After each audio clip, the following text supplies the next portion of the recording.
Hi everyone, I'm Sonya. Today, let's explore waste. Let's discuss what waste is and how we can reduce waste. Remember to write down your questions, comments, suggestions, or concerns.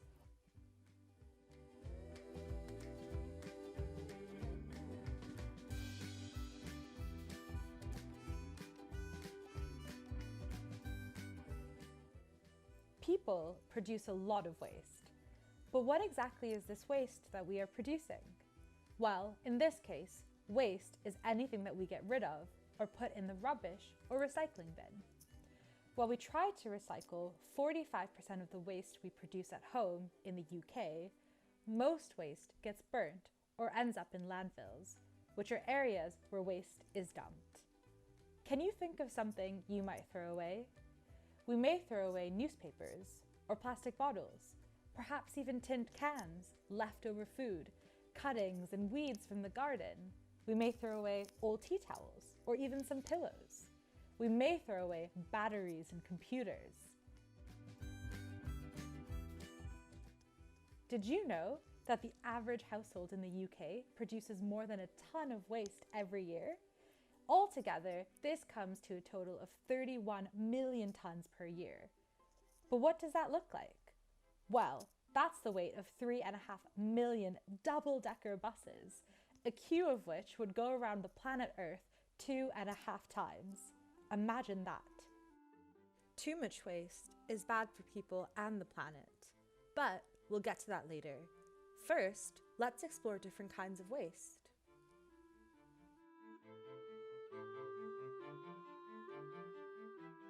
The waste we produce includes food waste.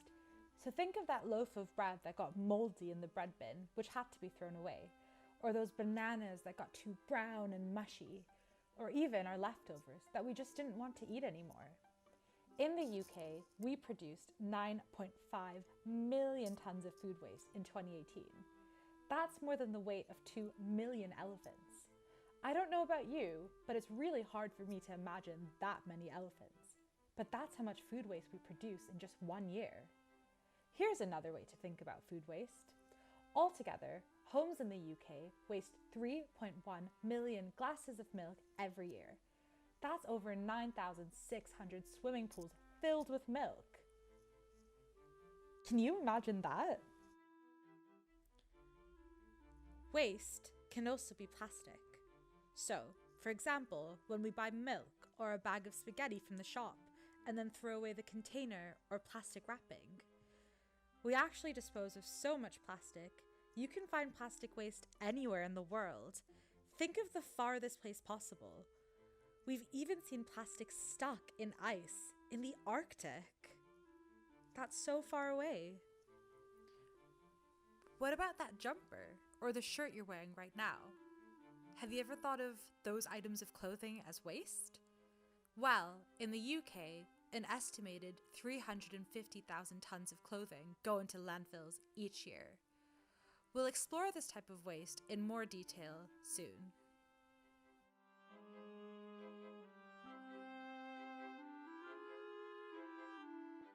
And there's also electronic waste, which includes televisions and computers and video game consoles that many people dispose of. What happens to them when they break? Or when we get newer, upgraded versions? Well, often, they also go into landfills. Earlier, I mentioned that too much waste hurts people and the planet. Well, let's explore this a bit. So as many of you know, our planet is currently going through a really difficult time because of human activities. Activities that people do a lot, like driving cars and flying in airplanes, and making large amounts of clothes and cars and electronics and other things in factories all over the world. All of these activities release greenhouse gases into the atmosphere. Greenhouse gases include carbon dioxide, methane, and nitrous oxide. Have you heard of these before? Too much greenhouse gas traps too much heat in our atmosphere and causes all sorts of problems as our planet gets warmer. But what does this have to do with waste? Well, when waste is sent to a landfill, or is burnt, it releases greenhouse gases as it slowly decomposes or breaks down. Additionally, as waste sits in a landfill, it pollutes our soil and water systems as time passes. This is bad for human health. Electronic waste, for example, is considered dangerous because it contains poisonous substances that affect human health, like mercury and lead. And that's why we have to be careful when we get rid of computers and televisions.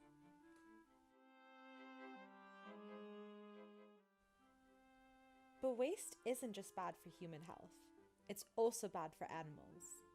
12 million tons of plastic finds its way into the ocean every year. That's the weight of 120,000 small blue whales.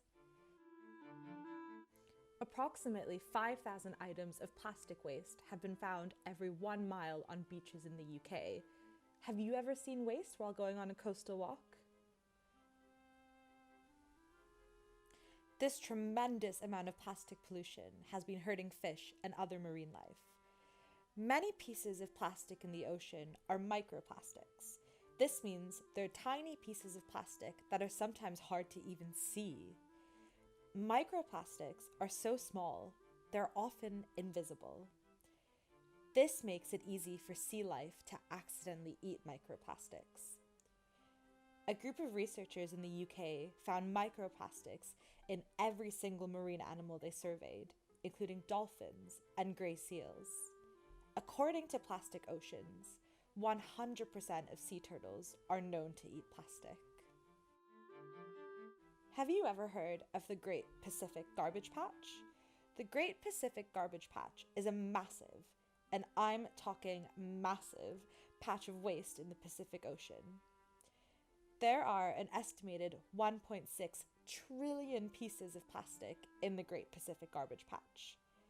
Many pieces are microplastics, or again, tiny pieces of plastic that are hard to see.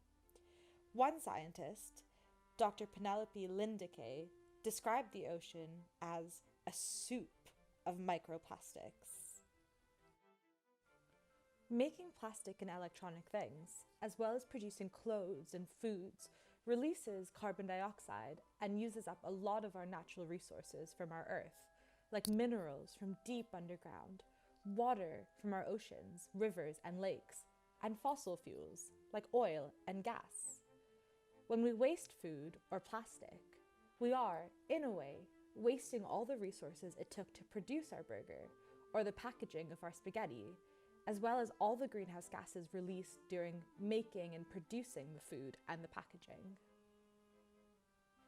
Food waste actually accounts for 8% of all of our greenhouse gas emissions across the world. So think back to those glasses of milk we spoke about.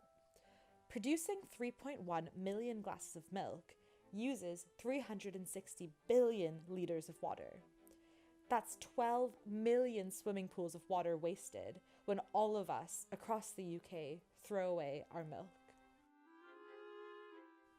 Aside from the planet, waste also has an impact on our society. The European Union, the UK, and other countries like the United States have given lots of their plastic waste to other, often poorer countries to recycle for them.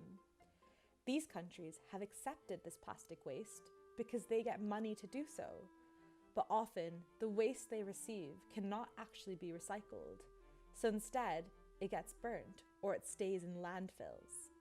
This impacts the health of people living in those countries due to pollution.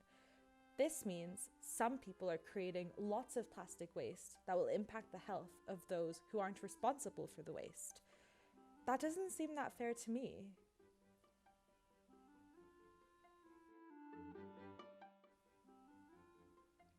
All of this waste also affects society in another way.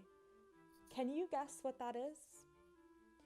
If we see everything we buy as something that can be thrown away or something that will eventually become rubbish, then we'll buy more, which can be expensive and also impact people and the planet. Constantly buying new things instead of learning how to reuse or repair our stuff can make us less creative. So what do I mean by this? For example, if we tear a hole in our shirt, we might see our shirt as not useful anymore or something that can be thrown away. But instead, we could use our creativity to learn how to sew up the hole or make a nice little patch to cover it. Another example is we could see a plastic bottle as something to be thrown away after we finish drinking our water or juice. Or instead, we could use our creativity to think of how else we could use the water bottle. We can personalize it to make it a piggy bank, or use it to grow plants or feed birds. It's really important to produce less waste, as this will help the planet and the people. Let's explore how to do that in the next video.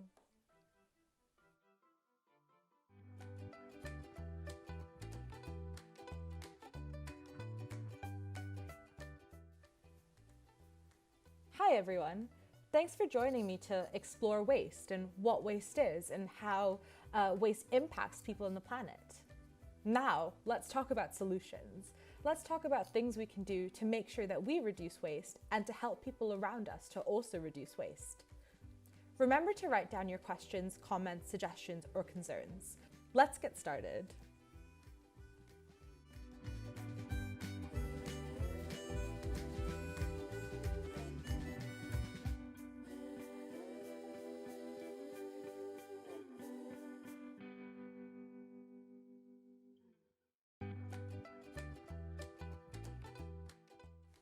So, how can we produce less waste? Well, you can follow this simple idea. Have you ever heard of reduce, reuse, and recycle? Reducing, reusing, and recycling our stuff is great, but we can actually add more actions to ensure we're being as wise about waste as possible. This is called a waste hierarchy. To avoid waste, let's always try and first reduce. This means lowering the amount of waste we produce. Well, how can we do this? We can start by trying not to buy or use things that we think we may throw away, like plastic bags. We can instead use cloth bags.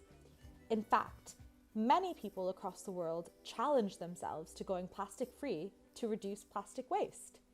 Does this sound scary? It doesn't have to be. Organizations like Friends of the Earth encourage and help us to try going plastic-free for a week, or even just a day here and there. Any amount of time helps. There are many ways to go plastic-free, from making juice at home instead of buying it in plastic bottles, or using our own containers when we are collecting a takeaway. Even when buying or cooking food, ask your parents or carers not to buy or cook food that you don't think will be finished. We can also try and buy things only when we need them to reduce waste, like new clothes or new stationery for school. If we can't avoid buying something, then we should try and reuse, repurpose, repair, and donate. Let's explore what this means. Reuse. Reusing means not throwing away things after using them. So, the plastic bag you got at the shop, try and use it many times. Repurpose. Repurposing means reusing something, but changing it slightly so that it can help you in a different way or serve a different purpose. So why not take something you would have thrown away and turn it into something new? For example, you may take a ripped pair of jeans and turn it into shorts. We can even repurpose food waste. We can help our families use leftovers to create new dishes. Like with leftover rice, we can make fried rice or pakoras. And in this way, we are using food that may have become waste and creating a new dish with it. Delicious. Repair. We can also repair items instead of throwing them away and turning them into waste. Do your trousers have a hole in them? Why not ask a trusted adult or carer to help you sew it back up? Is your computer broken? Why don't you ask a family member to help you repair it?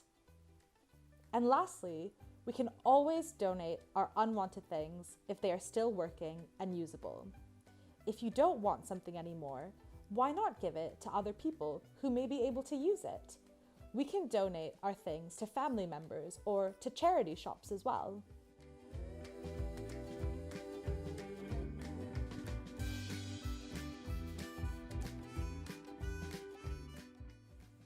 And lastly, if we can't do all of this, we should try and recycle. Recycling is the last thing we should do to tackle waste for a few reasons. One is because local councils often burn items we want to recycle. So even if we think all our waste will be recycled, that sometimes isn't the case.